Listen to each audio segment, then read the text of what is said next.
Hey, what's up everyone, and welcome back to my channel. In today's video, I will be talking about the Mix Shader node, which is a brand new shader inside of the new and exciting Arnold 5.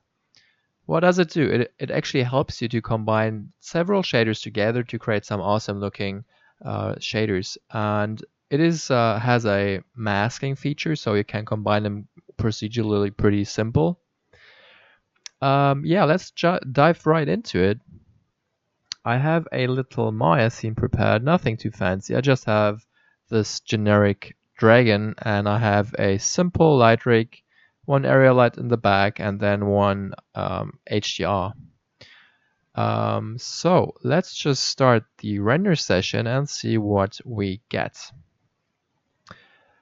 We get a black shader. And why is that? I think I have some weird things connected. Yeah, I have something to the color. So I just break the connection. And this is the default shader. So it is an AI standard surface shader with nothing really special to it. So the first thing what I want to do is create a base shader, which will be some normal bumpy iron texture. So I will be using noises and some metal for that. So first of all, let's create a kind of brownish, blackish, subtly rusted metal, I guess. Something like this. And let's bring in some metalness to this and a bit more color. So what do we have now?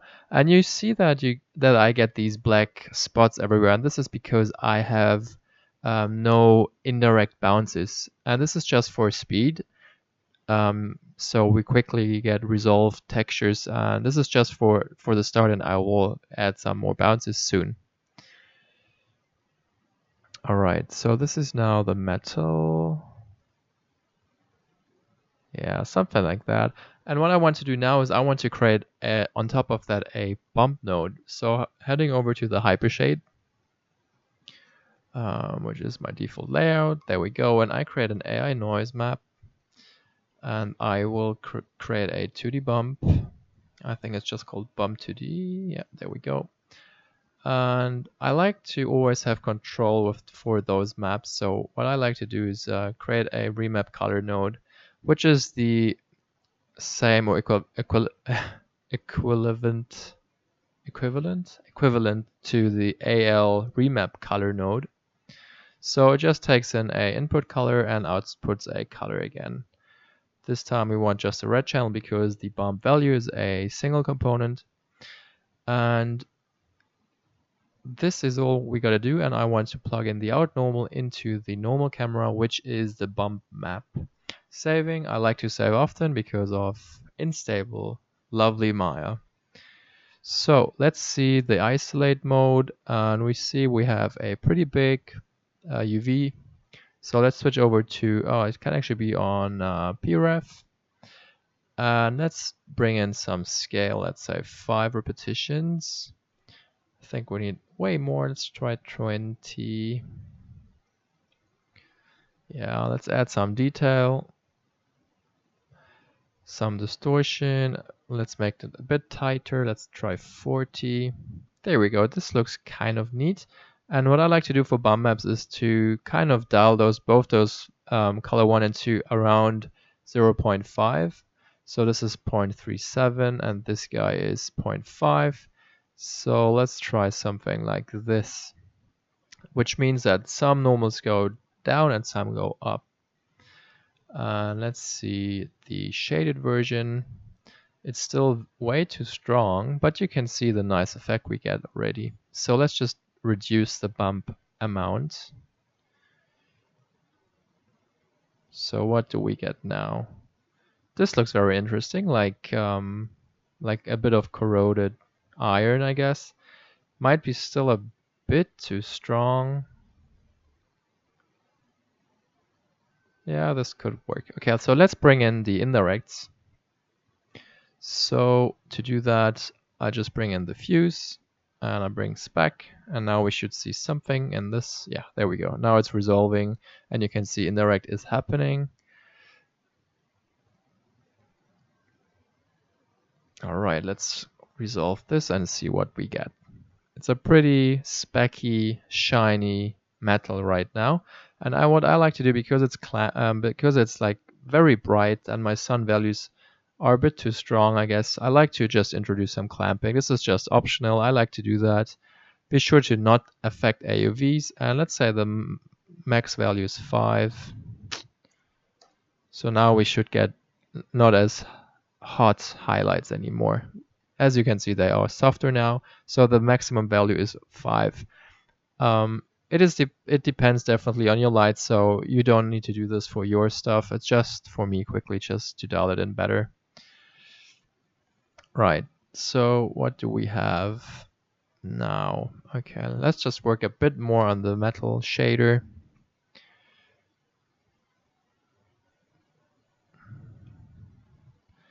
All right, so this is now, let's say this is my base. And what I want to do now is create just some gold plating, or let's actually do some copper on top of that. So it is a iron coated with copper or something. Might not be realistic, but this is just to show you how the mix shader works.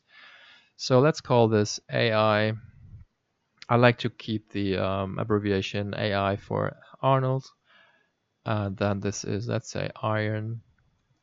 Might not be the best iron shader. I've done definitely better ones, but this should just show you how to use the mix shader node. So this is the one, and let's create another AI standard surface shader, which will be the copper. So I deleted the shading engine because I will just reconnect this to the existing one, and this will be AI copper. And what you can do now is use, for instance, the Surface app to create to get those copper values. But I won't do this right now because maybe we have copper in here. Yes, we do actually have copper as a preset, so this saves some time. And let's see what it does look like. It's definitely very bright in this environment I'm using. So I'm just like kind of doing artistic stuff now and faking it a bit. So I'm reducing the overall color and I bring a bit more red into the mix. Just to get a bit more copper feeling to this. And this definitely looks way better than the default shader. And you can see this is now pretty smooth and cool looking copper. We can add a bit more roughness like this. And let's even try a bit darker reflection and a bit more saturated. There we go. Now it looks cool. And we can actually change the color for the edge color to be a bit more reddish. So we should see some more red on the outer 90-degree edges of that. Okay, so now comes the first thing to mix those two shaders together.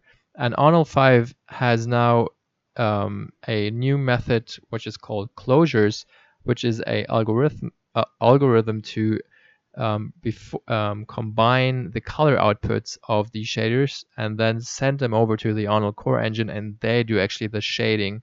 So the shading is only done once, and it is therefore way more efficient than layering different shaders in Arnold 4, for instance.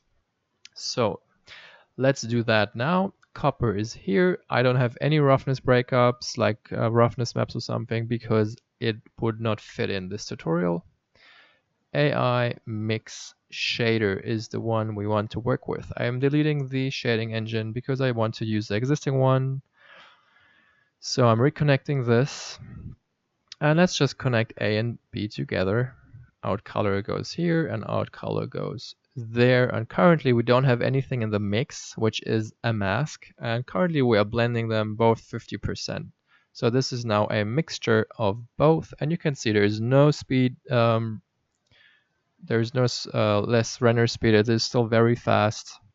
And we do mix two shaders now. So one has a bump and some highlights, and the other one is just the copper.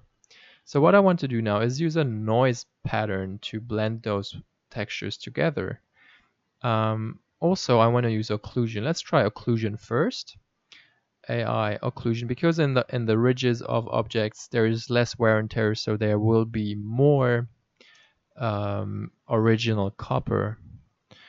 And let's see how this would work. So I like to create it into a composite because I will use it later on to do some blending and mixing with the other maps I will be using. So this is, for instance, A.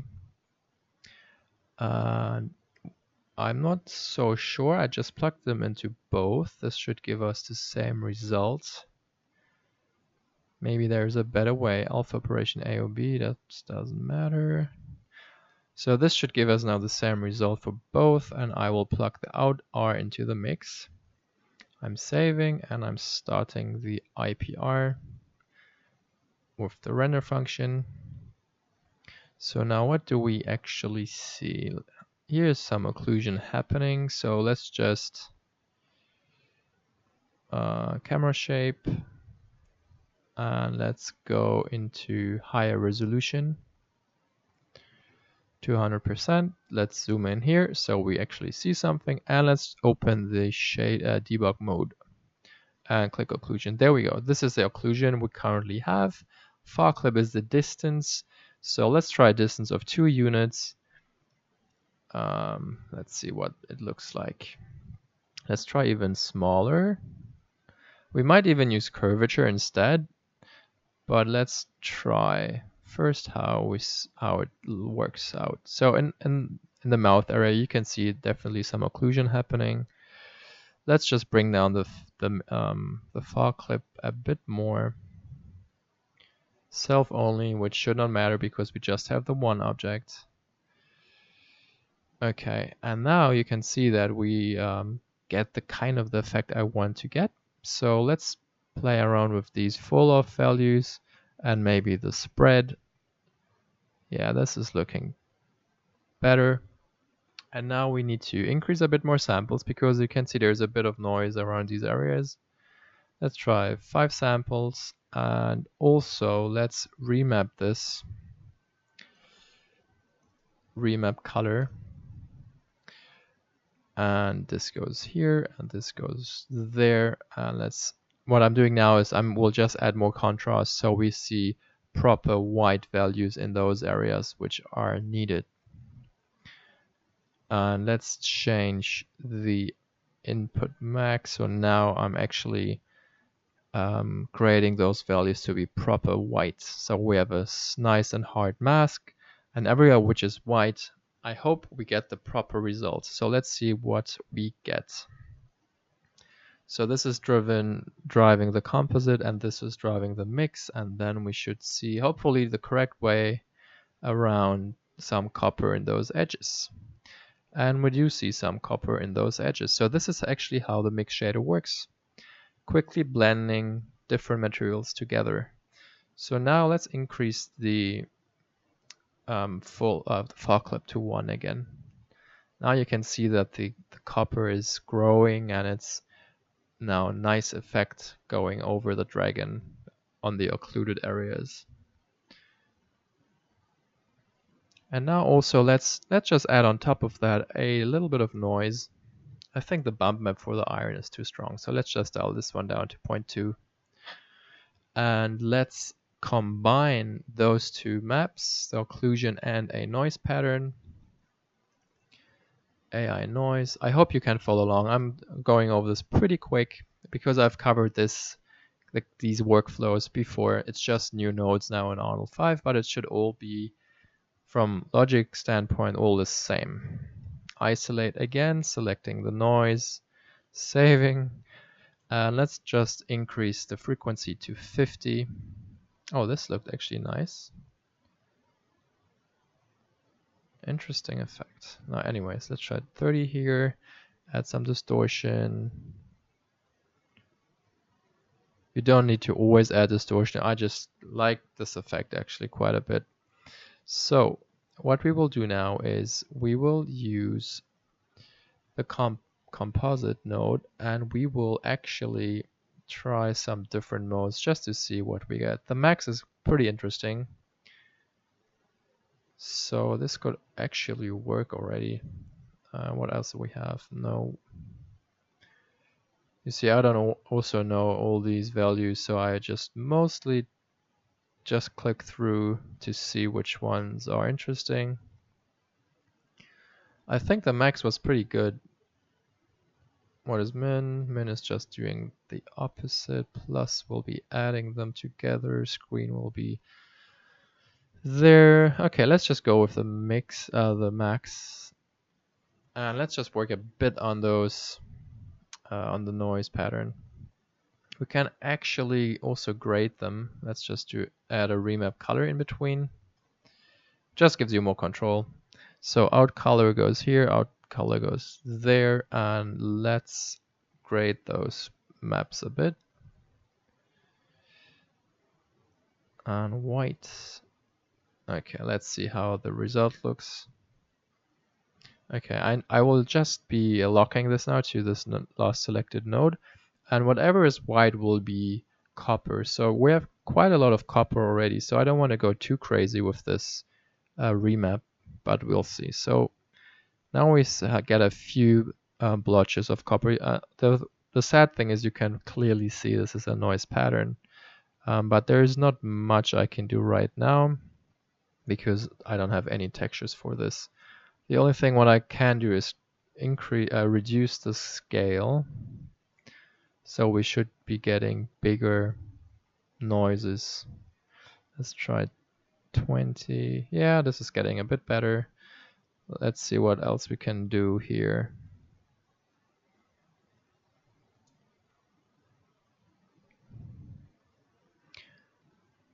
Yeah, this is too boring. Anyways, let's keep it at it is right now and see the results shaded. And now you can see that this little dragon is now getting more and more copper. And the next thing I want to do is I want to add some dust elements on the object. So dust would be either curvature or occlusion. So occlusion would be the same as we did before in those edges everywhere. So I will be actually what I will be doing, I will create a edge breakup. So I will be using curvature now. So first let's create another shader before we create curvature. So AI standard surface, which will be a kind of chrome shader, and we create another mix shader and we just stack them together, and this one goes here. So we've got two now, and this is the new I don't know, chrome shader, and then we will control the mix using a AI curvature map. Oh, this one does not get a shading engine, interesting. And this one goes right here. So I'm saving and I have it on blend, and let's start the render and head over to IPR mode, to isolate selected mode, and a crash. There we go. It's so fun working with Maya. Alright, we are back, and where were we? I think we connected the curvature and I clicked on it and it crashed. So let's try it again. Isolate selected, selecting the curvature. There we go. Now it works all of a sudden. Alright, you can see it's a pretty cool effect already, and we can see the outer edges are selected. So what you can do now is control the radius to get a more tighter mask around those edges. Something like this. And the cool thing is you already have some multipliers in here to get proper black and white masking, so you can add directly some contrast right inside of this node. Spread should clip it a bit, so now we almost just have the outer edges, and it gives us a pretty cool result. Let's change to progressive mode, and then we see the final step in one go. So this looks pretty cool, and I think we should just be using that. I will add a few more samples. Let's try 5. So this should clear up those areas a bit. More detail is always good. And let's see how the shader looks like. Bringing back progressive mode. Okay, currently I think it's just a white shader because we did not do anything to that. So let's stay on isolate mode, and this is the shader. So I just want a quick metal shader, so I am bringing the metalness to 1, and I will, I don't know, add some, maybe we just even do some yellow gold tinted thing right here, desaturated for the edge, and bring in some roughness. There we go. So now how does it look in the end? So we've got now an iron, gold, and copper dragon. So after some time, we finish the render, and you can see how it looks. We get some copper in the occluded areas like here or in the mouth, and for the gold, it is being done using curvature. And yeah, I hope you do understand how the mix shader node works right now. It's just simple A and B, and then you have a masking input, which you can provide textures, procedural noises, some utility shaders like curvature and stuff like that. If you have any questions, feel free to comment in the section below. I will be reading that and I will try to provide some information. If you see some questions and you can answer them yourself, please do and help me out with that. Um, yeah, thank you guys for watching and give me a thumbs up and see you in the next video. Bye.